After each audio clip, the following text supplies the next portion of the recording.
Abonnez-vous à la chaîne pour voir les dernières vidéos.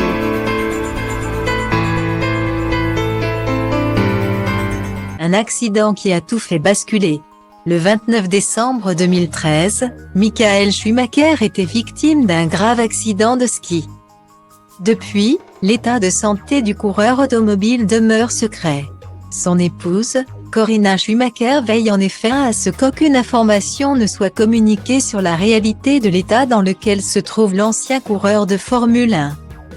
Un mystère qui agace certains de ses amis de longue date, comme Willy Weber, l'ancien manager du papa de Mick et Gina.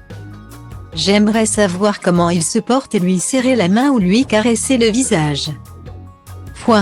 Malheureusement, cela est rejeté par Corinna. Elle a probablement peur que je comprenne immédiatement ce qu'il se passe et que je rende la vérité publique. Avait déploré ce dernier dans les colonnes du Pony Express. Les fans et les proches du coureur, en attente de nouvelles, pourraient trouver quelques réponses dans le documentaire diffusé par RMC Story. Le 7 septembre 2021. Intitulé Michael Schumacher, enquête de vérité, il réunit plusieurs témoignages de proches comme celui de l'ancien pilote Philippe Streiff, qui reste plus que jamais inquiet au sujet de l'état de santé du septuple champion du monde. Michael Schumacher doit être dans son lit dans un état déplorable.